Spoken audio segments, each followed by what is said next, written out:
Hello, everyone. Welcome back to another Stealth podcast. I'm really excited about our episode today. Been thinking about this one for a little bit here now. From when we started this, the energy and excitement that we have out in our support out in the field is how we are able to achieve things and do exciting things here at Stealth Products. So, as the term goes, it takes a village. We understand the importance of this. So I'm really excited to introduce one of our manufacturer reps in the Ohio Valley, Jason Parsons. So I'd like to give him an opportunity to introduce himself. But thank you for coming back and watching these. And we're looking forward to many more of these. But Jason, thank you for being on today, man. I appreciate it. Hey, thanks for having me. This is very exciting. This is first time I can say I've ever been on a podcast, and yeah, definitely very excited. Thanks for having me.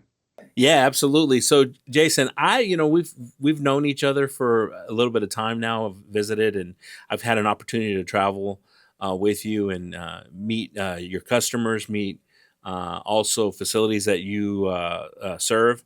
But tell me a little bit about your background on not only how you got into the industry, but just maybe how you were even introduced to the industry, because I think it's kind of a unique story when it comes to that. It's To be honest with you, I know a couple of them. Like even our Ryan Cavender had some previous with his father being an ATP, and he being a tech for his father. So that's kind of a unique spin on it, that he would do some summer work and then also went into doing some work for his father. But if you want to talk a little bit about it, because I think that's such a interesting introduction, let's just say, to what you're doing now.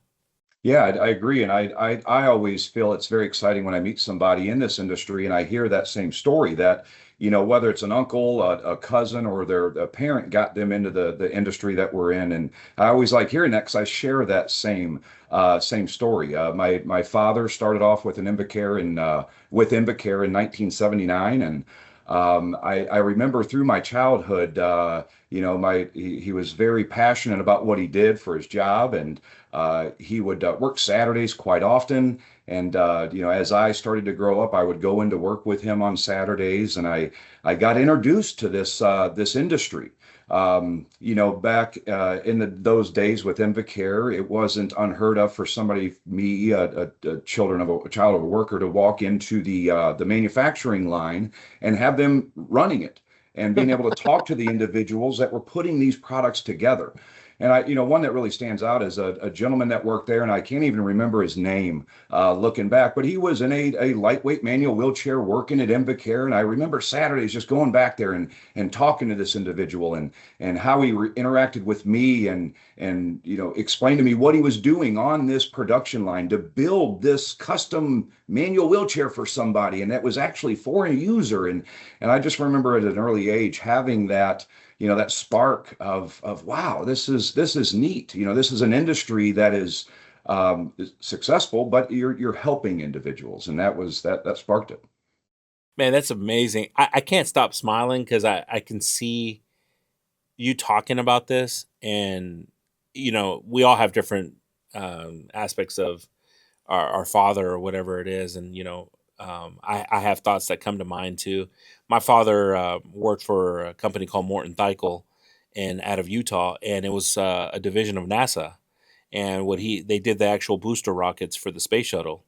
And so I'm smiling because I remember everybody in our community, they were a big supporter of jobs there. But my father would bring me rockets, for the space shuttle, like, Yeah. ones that you would build and stuff like that. And I just always remember, how proud I was and stuff like that. I got to imagine that, as you're doing some of this stuff and you're seeing this, and I could see the spark in your eye as far as, and look where it took you to. I mean, it established a career for you.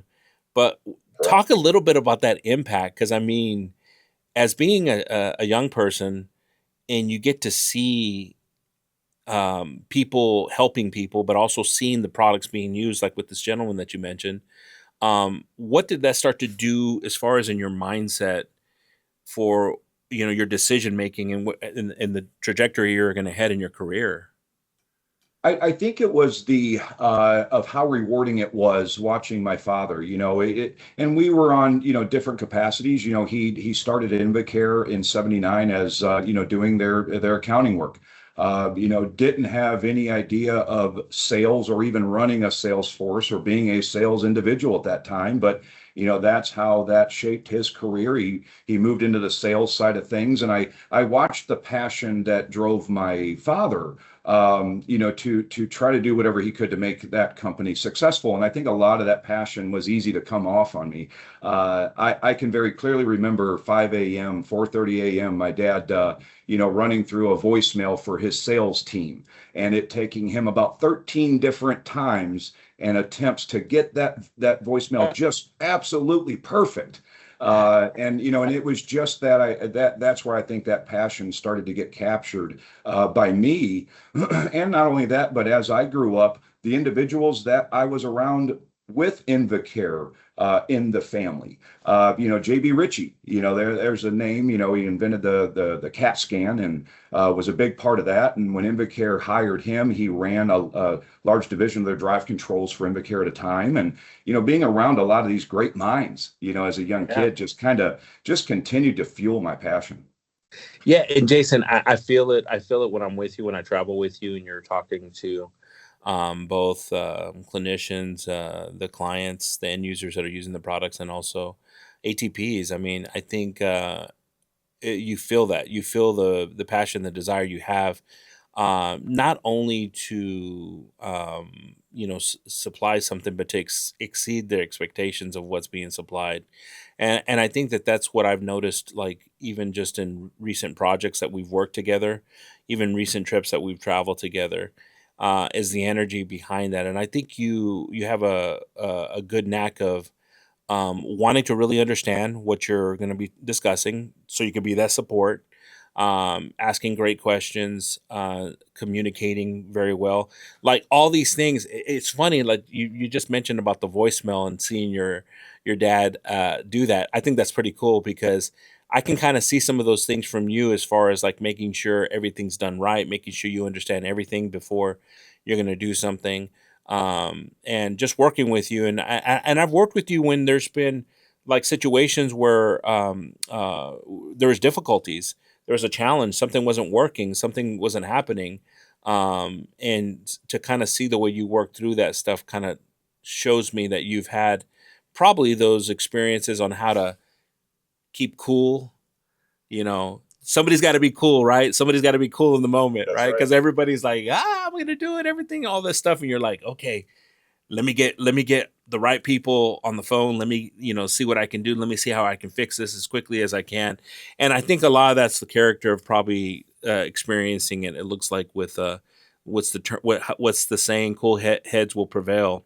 Type of mindset. So, but talk a little bit about today, and where you're at as far as in your career, as far as with quantum rehab, which is awesome because I've seen, like I said, that change now, especially with stealth products, and you representing stealth products out in the field too.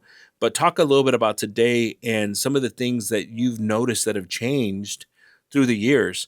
As far as even as way back as when you saw your dad going and visiting dealerships, or hearing those conversations, or knowing having those conversations, to today, what's changed and what's still the same? That is a great question. I think one of the biggest things that I see is the technology that's inside. We'll use a power wheelchair as example for today. A power wheelchair, when I started in the industry, there was a mid-wheel drive chair available. There's a mid-wheel drive available today. But really, where I see it is the technology that's built into those power wheelchairs and the devices that we're connecting to, and how much larger that umbrella is becoming. 20 years ago, when I was fitting somebody in for a sip and puff system, we didn't talk about home automation. We didn't talk about, controlling their TV. We didn't talk about controlling things via Bluetooth. And here we are in an industry today to where all of those are encompassed in every eval that we take. It's a main focus of that, and it's been great watching technology catch up to where we are now versus where it was. Again, I've been in this industry 33 years now, where it was 33 years ago. But that comes with that challenges. The challenges of, here's this great technology, but how can we allow this individual to the easiest format to get to those technologies? So that's interesting, and it's an interesting challenge that allows me to go to that next day with excitement and a smile. That's awesome. And Jason, and it's not that you have to do this, right? Because I know, as far as like I've been in the industry, for quite a bit too, going on 27 years, and I know a lot of us sometimes. What do they say? We become rigid on certain things. I really feel like there's a kindred spirit that's there, that we are very acceptive in change. Like, we get excited with change because Yeah. because to your point right now, what you just said, because a lot of us remember when we didn't have those nice features that we have now. So it's like, they can have control of this. They can do this. Are you kidding me? Like, you instantly go back, years back, and you're like, oh my gosh, what this would have done for people, right? And I think that that's what's Yes. awesome about right now, and the day and age that we're living in right now, which is, everything's changing around us. Like, what made a difference is when the cell phone came out, right? We could put it in our pocket. What made even more of a bigger difference is when that it had a computer in it, and we could it Yeah. actually what it does now for us.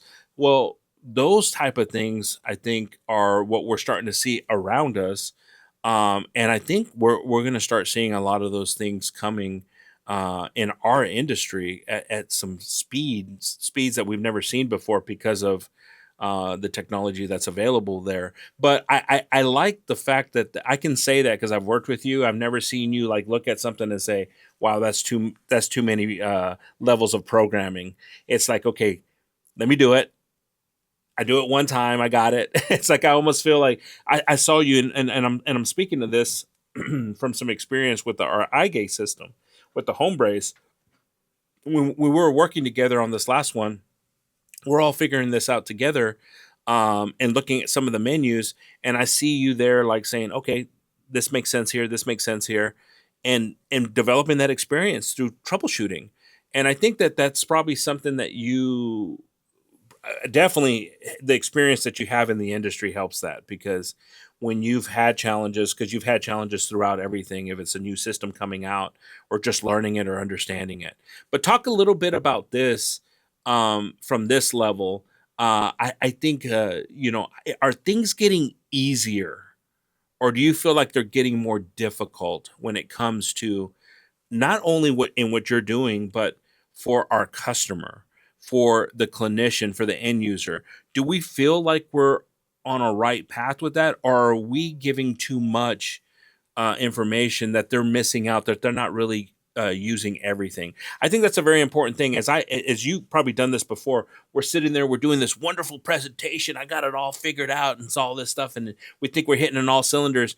And you can maybe look, and sometimes it's like, that's too much. We don't have it in a segmented way that they're going to be able to apply some of this stuff. It's like drinking out of a fire hose right now, right? It's not really giving them an opportunity to benefit. How do you feel that we're at currently in what we're offering to our customers? I think the biggest thing, offerings versus challenges with technology is, a lot of end users now, regardless of the age group, they understand the technologies that are available. You mentioned a computer, whether that's the same computer that's in their car, and so they understand this day and age where those technology are, whether that's hands-free calling, hands-free dialing, whether that is a communication device, controlling a hub in their home. They know the technologies are there, and we have that technology to apply it into a drive control system to allow them to control it. But the frustrating thing is when the technologies are almost too advanced for everything to work seamlessly. And an example of that would be if I'm driving my van down the road, being safe, both hands on the wheel, and I need to answer a phone call, I can simply move my thumb over and just answer that phone call. So Yeah. it's technology that's there at hand, and it's very easy for me to use. I don't have to pull off the side of the road to safely answer that phone call. What I see is a lot of wheelchair users where they know the technology is there. They let us know, hey, I would like to answer phone calls when I'm driving my power chair. So it's the technology's there, but for them to get to that technology sometimes can be frustrating for that end user. So to answer a phone call, if somebody's driving a power chair, sometimes that could go through several submenus. That could lead time there to answer the call to where they miss the call. So Yeah. little frustrations like that to where the technology's there, we have it, but the steps to get to it just because it's a power wheelchair sometimes can be frustrating. I know for me walking into that eval to where, the goals are set. This patient wants to do these 5 goals, along with independent mobility and safe pressure relieving. And we know that we can connect a device via Bluetooth. But what are the steps involved for them to control that device? And sometimes the steps are just too much and create a roadblock. Yeah. Good. Yeah, it's a great point. I mean, I think that that's those things are going to start getting resolved very quickly, and I'm excited about that. And I know you are too, because Yeah. again, these challenges you've experienced them your career, and you've seen them, and they're unfortunate, right?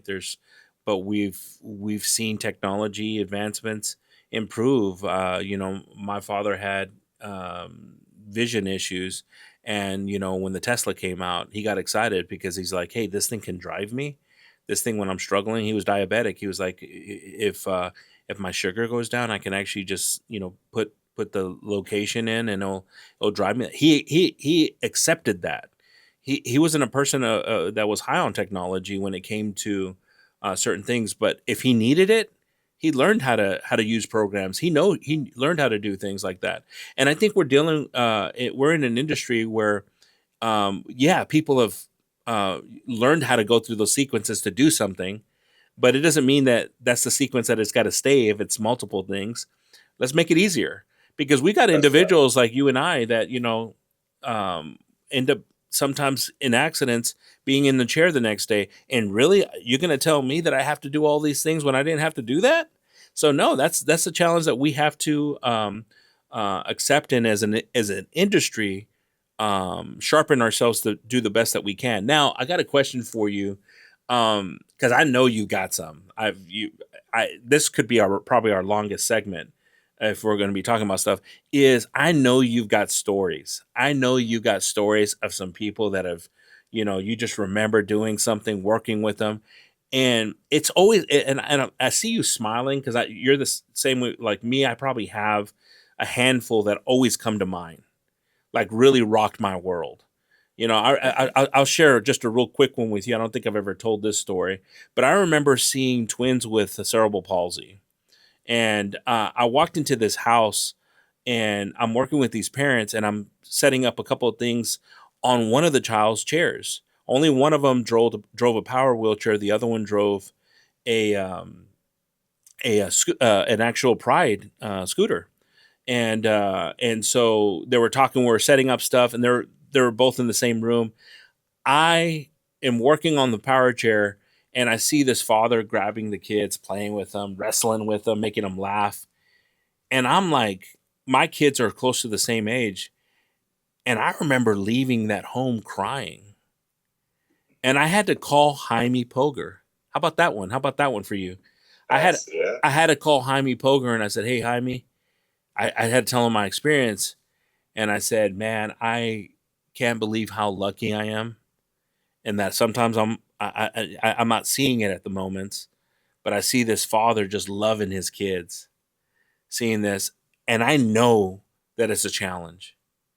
Mhm. The challenges that they go through, but I could see love prevailing in that moment, and it just like it really emotionally touched me knowing that I have, kids that are able-bodied kids that and we're blessed with that. But I was thinking, how what an example of seeing this family, the whole family, the mom, and I could see them the way they were with the children, loving on them and giving them everything that they needed.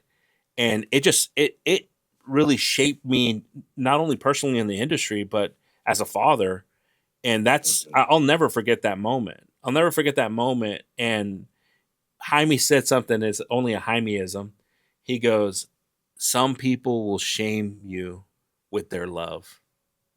That's all. That's I something. like that. That's something that Jaime would say, right? He would say, but he goes, "Some Mhm. people will shame you with their love." And I was like, I had to process that one for a little bit, and I was like, you know what? That definitely was, because that was love that I was experiencing right there, and how to in raising their children. So, but I'm sure you've got stories that just come to mind for you of events, things that you did, moments that the family shared. If you want to share a couple of them, that'd be great to hear some. Yeah, yeah, there's definitely a lot of them there. And one thing I can say of all the stories, they all have the number one connector, and that's the emotional component of it. And I think that's something that we have to have in this industry, is that emotional component. And one that stands out as me is early on in my career, when I started to get more into the rehab CRT side of things. One of the first patients I saw was a young teenager in a manual wheelchair, coming into clinic, where his physician had wrote for a script for another ultra lightweight manual wheelchair.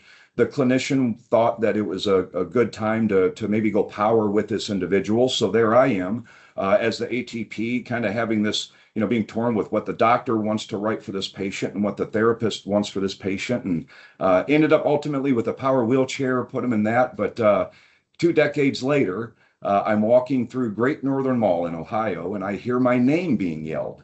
And I turn around, and there is this client, Brian, and he is now a grown man, 3 children with him, his wife with him. And I just remember, um, he did this. He simply raised his arms up in the air, and he remembered back how me and the clinician kind of fought to say, hey, maybe another manual wheelchair is not the right thing for this individual. Maybe it's time to go power, to save the shoulders, to save Yeah, the range of motion. exactly. And for that young man to recognize that 20 years later, that, going into a power a little earlier saved him, and allowed him to still have full range of motion as a father Yeah, of 3 kids. So that's one that really kind of jumps out at awesome. me. And, that's one of the happy smile ones. And, some of the sad ones, one that really jumps out is I was introduced to a 16-year-old kid that unfortunately was a victim of a gunshot wound, Mm. and led me to be introduced to this individual. And when I first met him, he was not a happy human being at that time. He thought his life was over. He thought that independence was something of the past, and we did what we do as a team. We introduced him to the technologies. We fit him for the technologies. We delivered that technology, and he started being a support group for people with the same kind of injuries. So, seeing Wow. how these technologies not only shape what they do for the individual, for their safety, for their independence, but what it does to shape them as a human being. Yeah, And it's amazing that we can be part of that component as well. And that's just where that, I think, that strong emotional charge is natural. that's awesome. That's awesome. And like I said, we could have stayed on this one, Oh yeah. right? I mean, for both of us, I mean, just experience. It's kind of what's I think it's the win to ourselves, isn't it? It's kind of like It what is. it's what gets us up. It gets us going, knowing that there's many impactful things that we have the opportunity to do with our products. Talk to me a little bit. I'm very interested in this, even though I've experienced it, I've seen it, but your perspective of it, because I'm going to say it's a little unique. It's special because I've seen at least I've seen it with our products with stealth and stuff like this. But walk me through the process of the evaluation. Walk me through this. Now, there's no trade secrets going on here, because I think this is just good, um, nature sales abilities, and also clinical type of knowledge and experience. But walk me through this. Um, you get a call, you get a call, you get a request. Start it there at that level. What you do, your mindset in processing it. Like for me, um, I when I started out in the industry, for me it was always, I would always tell people I would always have a blank sheet in front of me, and I needed to make sure I colored that sheet in to understand the person before I saw them. So for me, it was critical for me to understand what that individual was going to need from me when I was going to see them. Because in some cases, I was either traveling hours or flying. So I needed to make Mhm. sure, tool wise, equipment wise, I had all the right stuff. So for me, it was always paint the picture. Talk to me about your process as you're going to be taking equipment or wanting to make sure you have the right stuff in an assessment. Yeah, and it's very unique with that because as we know, every assessment could be different. But when I'm walking into that evaluation, if I'm getting that the history of that client from either the ATP or the clinician, we're looking at what's that main diagnosis. Are we looking at a neurological? Is it something that is going to ever change? Through the life of that product, and kind of just walking into every evaluation as it's new, trying not to let anything that has worked or failed in the past, trying to just walk into everything with a fresh set of eyes.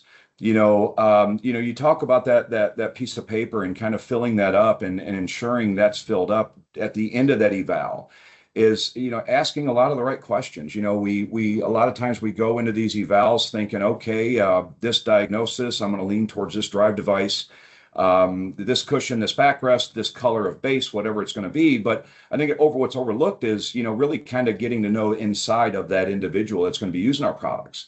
Through my career, one of the things I found is that with this demographic of product does come a lot of end users that maybe not have a joy to look forward in their day. So I always try to have that as a manufacturer's rep. What component can I pull from my bag of tricks that could give this person something to bring them joy through their day, something to look forward to? Because again, I hear a lot of that from end users.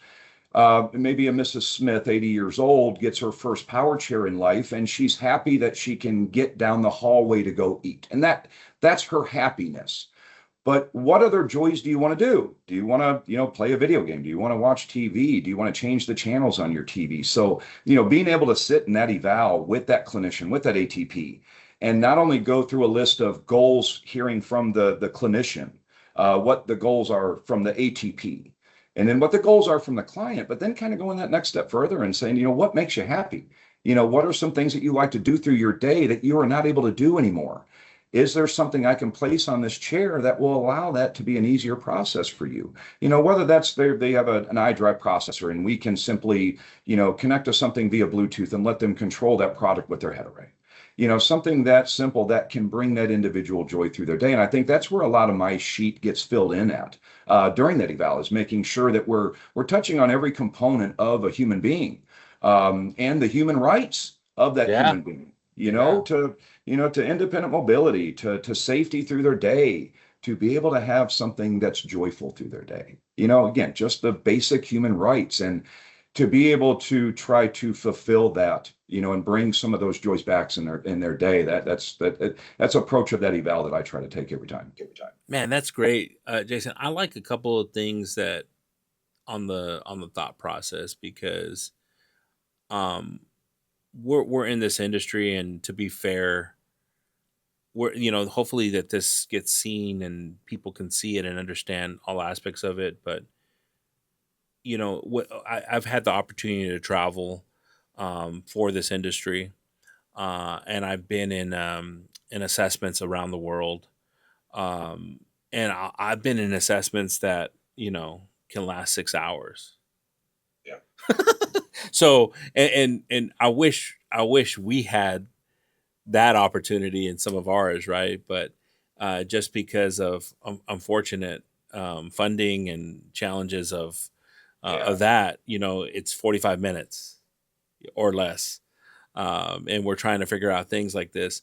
And I love that you covered a couple of things, which one of them was for me, the importance of the mobility aspect of it, critical, important, but the assistive technology aspect of things and getting the motivation factors, checking those off. Like what's gonna not only, because you got to look at all different levels of mental state for individuals. It's very important. I've seen, unfortunately, new injury, depression come over where they don't want. I could care less that I'm gonna drive. I could care less that I'm moving around. I mean, That's this is right. Or that specific technology is not being used anymore because of the frustrating steps to get to it. very So there's a point. Yeah. lot of things that could bring that frustration where the technology is not being used. It's there, it's been placed in front of them. But if it's tough for them to get to that technology, Yep. they're going to abandon it and never go back to it. Yeah. So you have that. I think something that's critical, and I kind of want to put a square around it, to frame it a little bit, is you have some people that you could say, look, you're going to be able to go here and do this and see this. And they're still in that mental state of depression, maybe because of an injury, Yes. that they could be like, that ain't doing it for me, bud. But I like something that you said because it's a different mindset. It's a different way of looking at something. It's like, I can get you to connect to things so you can use your computer, so you can do some functions that you're going to be able to do. And sometimes, to your point, we've put the mobility first, which is critical. It has to be. But we've missed these little assistive technology advancements that will kind of create that overarching support for everything. And I think that that's something that's a great point. So I love that mindset of saying, like, what do you need? What do you Mm-hmm. need? And understanding what that is. It reminds me of a story. I had a child that, I'm sorry, I had a parent of a child, and all the father wanted to do was drive down to see his daughter ride her horse. And so he didn't care about anything else. The chair had to have suspension. His driving system, he had to have control so he wouldn't lose function from his arm. So stability, because of the gravel and stuff like that that he was going to be driving to go down to see that. That was the highlight of his life. Was just he's like, he didn't tell me about anything else. The home, nothing. He was like, how can I go see my daughter ride her horse? And that's what was our goal to establish it, to make sure he could achieve it. Everything else would come with that. Everything else would come with that, would make it say, like, look, you're going to be able to do that. This is has the stability. This drive device that you have is going to be able to, and we're going to support you in all these different ways to make sure that that happens. But it was listening and not just putting him in something that might have not have allowed him to easily do that or effectively do that. So I think that that's a really important thing in what you were saying, and really makes it unique, is that you're able to ask that question, like, what do you need? What are you needing? What can I help you? The mobility side of it, you've got that in spades. You know that stuff. We know our stuff. We can do that stuff. What else are you needing? So, and I think that now we're in that day and age where, like you're mentioning, technology is finally going to hopefully catch up to we're able to achieve all these things easily. And I'm excited for that. And I think you're the right person because of your experiences, to discuss that. Now, I got a question for you on the kind of the same subject of assessments. Now, you've worked with kids, you've worked with young adults, adults, and elderly population. You through your career, you've seen it all. What are the steps? What are the things, like, you get a call from someone, and they and just in that age groups that I'm referring to, what in your mind changes in the assessment process? Like, what, just some, it could be, you don't have to give me the canned answer or anything like that too, because like for you, you're gonna see a kid, you're like thinking colors, you're thinking like, hey, it's cool, that's cool, because for me, I mean, that's at the end of the day, but you're also could be thinking, understanding connectability to speech devices. It could be some stuff that you're looking at that stuff too. So what is your approach when it comes to age groups? Each one's different. Yeah. You definitely go into it, I think, with a different mindset. With our geriatric population, there is typically the goal list I find is a little bit shorter a lot of times. If I'm working with a patient, an elderly patient, it's typically they want safe access to independence. Uh, Power wheelchair. That could be simply just a drive control system. But a lot of times when I go through those notes after the evaluation, the goal list is typically a lot shorter. With my pediatric clientele, that list is, we're flipping that piece of paper over, because that list can become imaginative. And that's where I notice the age differences to where that kind of fades away with one demographic of that. With those pediatrics, we have that imagination, we have that spark that's there. Some great ideas get approached, to get brought to us by that end user of that younger age, and that's very exciting, but really I try to walk into them with the same mindset to begin that eval. But that's one of the drastic differences I notice is that list of goals that individual wants to have. And then Yeah. again, that imagination starts to kind of pour out in a lot of those ideas. And it's very exciting for what I do in my role to say, hey, let's take some of those imaginary ideas and what can we do to bring that into that device for that individual, because man, if they're thinking of something in their mind at that moment, let's try to bring something similar that can bring that joy to that day for that end user. And I think That's that's the awesome. biggest one to where my passion for that pediatric market really does shine. Yeah, yeah, no, that's a great answer. It's a great, and it's the absolute truth. I mean, I think that um, the opportunities, the connecting, and all the stuff that we would consider at ages. I mean, our kids nowadays, you see, 3-year-olds, 4-year-olds with iPads. Who would have ever thought that? Like Yeah. you're in a restaurant and there's like a 3-year-old scrolling through a video to watch their next cartoon that they're gonna watch or a game that they're gonna Mhm. play, and I'm like looking and I'm like, what? Yeah. Well, and Yeah, with that generation, it's there's hey, I want to play video games. Hey, I want to play Roblox with my buddies. yeah, So it's a more challenging goal set typically with that pediatric population, but I think that's what makes it so exciting. Because with working with companies like Pride Mobility, Stealth, I'm getting this technology presented to me that allows me to bring that joy to that yeah, client. And yeah. it's very exciting. Yeah, it's awesome. It's exciting. It is exciting. I'm a techie kind of when it comes to new devices and things that make my life easier for what I do. Uh, so I can accept things pretty quickly and want to try out things. But talk to me a little bit about your day, like how you plan your week. What your day looks like. You're planning in your week because some people might not understand really. And they think that you're doing what you're doing right now. You're just sitting at your chair waiting to get a phone call. You're Yeah. that's not the case at all. Thank you for taking this time with us, but I know that this is Yes, sir. precious time. I've worked with you before and I see you, sometimes you're not eating, sometimes you're lucky if you have water in your vehicle so you can drink something because you're right off to the next one. I've traveled with you, Jason, and I think I've had to tell you a couple of times, hey Jason, can you stop at a gas station for me so I can, just because you're on to the next. But I don't think people, well, I know there are people that understand it, but I don't think maybe consumers understand the day in the life of a manufacturer's rep.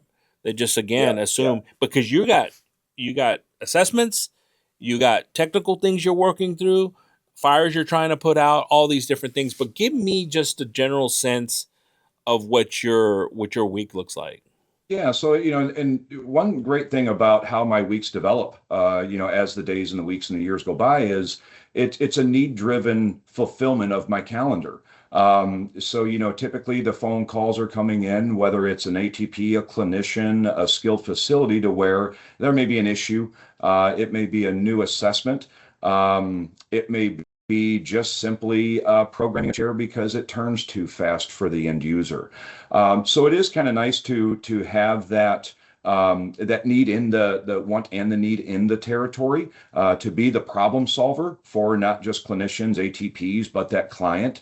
And that's really where that week's looking at. We are, my typical day can be going into a major seating clinic like the Cleveland VA, and it could end my day in a patient's home, in a client's residence. So we definitely, we're definitely putting on different hats through our day every day. Some stops can be very challenging. Some stops, like you mentioned, they can be very emotionally taxing on you. These users that are in our products, we we become attached to them. The hard work that we put in bridging the gap of what the goals are of the clinician, the doctor, the client, and when we do that and we achieve that at the end of the day, that part of our heart and souls with that end user, and we get to carry that day to day with what we do for our job, and it's definitely exciting and it's an honor, to know that I get to do that every day. I get to go in and try to make somebody's life better. Yeah. I not that we always succeed in that, but that's our ultimate goal when we go in and introduce ourselves to that client. We already know that I'm going to do everything I can, and the knowledge that I possess, hopefully with the product and the knowledge, we can find out what the issue is and overcome it, and help that individual. And that's That's awesome. priceless. That's Yeah. priceless to do every single day for, what my job is. Well said. Well said. I think again, I feel it. Like I said, and that's why I requested that we do this. Just two more questions. I appreciate you again sharing. This thing could have been all day, just from the standpoint of your experiences and abilities and stuff like that too. But I do have two questions. Call them legacy, call them whatever they are, but when you wrap up, right? And I'm not saying, you know, to make that happen right now, okay? I don't want to get myself in trouble with this. But when your career wraps up and you're, sitting on that nice cabin, planning your fishing adventure that day, um, what do you want people to think about Jason Parsons? Um, and I love the story that you talked about the individual chasing you down in the mall and letting you know that he remembered. But what is something that you would want those that you've worked with, those that you've worked for, to remember about Jason? At the end of the day, again, in this industry for 33 years, and when that day comes for retirement, I hope people say that I was compassionate. Um, that my product knowledge level was strong. Um, but at the end of the day, I just hope that that one word that stands out about my name is that I was compassionate. Mm. That every stop I was involved in, that there was an ultimate goal at hand, and that was helping that client. And I have to say that's the biggest one I hope That's a people good say one. about me. Great one. That's a great one. And again, the last question I have, we started off with talking a little bit about your experience, your dad. I think it would be great to end with that too. If in different moments in your life, is thinking about the young person going and working on the line and doing stuff like that to the person that's retired, what's something that I'm sure we've had opportunities. We've said things like that. I don't have my father anymore, so I do think about all those moments. Um, and I'm grateful for those moments that I had an opportunity to share with him and say things and have those great conversations. But what is something that you would want him to know about your current state of mindset in the industry? Like, I think there's something that's pretty cool. I mean, you talked about you're compassionate. That's a given with all the stuff that you're saying and stuff like that. But you got that from someone. You saw that. You learned a lot of important things, sales tactics, all these different things. But you also got compassion for the end user, for situations from your upbringing. But what is something that you would like to say, to your example in the industry, which would be your father? Yeah, I think that would have to go just to the pride that I have for this industry. And I think that comes just from with the upbringing that I had from my mom and dad. My father was a Vietnam veteran. He was an Army man. He was a tough, Army man, and that showed in the upbringing of me and my brothers. But I remember my dad telling me when I was a kid, we started talking about career paths and what I wanted to do as his son. And I just remember through that conversation, my dad told me, he goes, I don't care if you're going to become a garbage man. If you're going to hang off that truck every day as that is your job, you do that with the best of your ability. You be the best garbage man you can be.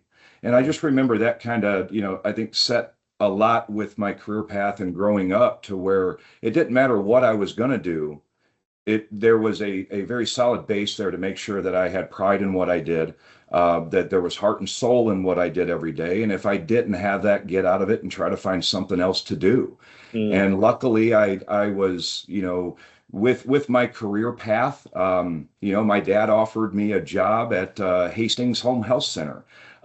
He was friends with a guy named John Hastings, and that was my start in the industry in 1995. And it was really no directive or guiding by my father for a certain industry. It was just more of just make sure no matter what you do in life, just do it to the best of your ability. Yeah. Have the passion for it, have the compassion for the end user that may be using that product. And I think that's the biggest thing of who I am today and where I am in the industry today is just that part of it. And just looking back at where my industry has taken me through working for a family-owned company like Hastings Home Health Center, owning my own dealership for many years, and my career taking me over to the manufacturing side, and through all those steps, just at each one of them being able to help individuals with needs has been absolutely amazing. And it almost allows me a feeling of every day that I go out, I get in my van and I start my van and I turn on Modus and I make that, turn out of my driveway. I know that at the end of the day, yeah, that stop that I'm heading to may be challenging. It may be, hey, I know I'm going to be there for 3 hours, but it's when that stop's done that we were able to do one thing for that individual that helped them. And that's when it just makes it all worth it. Allows us to start that next day with that same positive mindset of, hey, oh, that first stop, this is going to be a tough one. But at the end of the day, we know we're going there to do our best to the best of our abilities to help that individual. And that, That's that brings so awesome. much joy. That's awesome. Well, Jason, I thank you for the time you've given us, and also for all the work that you do for us out in the field. We appreciate it greatly, and we look forward to the technology advancements that are around the corner. Some of the stuff that we plan as a company to get in your hands to get to the people that you serve. So, thank you again for taking this time, and everything was well said on that, especially on that ending point right now. I appreciate everything, and I look forward to this. Ain't the last time. I think we got some stuff that we could start talking about in the future and bringing you in I'd for love us. to do So many more of these with you. yeah, yeah, This is absolutely. great. And I think it's a great forum to have out there, for people that may be new, wanting to maybe get into this industry. Yeah, Maybe it's a podcast like this that somebody it could spark that same passion, that same interest, to make it a very dedicated career. And yeah, thank you for having me on your podcast. It was yeah, yeah. wonderful. Good point on that. Yeah, I never thought about that for individuals that might just catch on to it one day and they could say that's something I want to do. So I do appreciate everything you do and the example that you set. And again, I look forward to future ones on that too. So thank you, Jason. Very welcome. My pleasure. Awesome. So thank y'all for tuning in and watching today's podcast. Look forward to many more coming up here, and leave a comment, leave any ideas that you might have, any suggestions that you might have too. And don't forget to like and subscribe this, and follow us through this journey as we're trying to create products and improve the lives of those that we serve.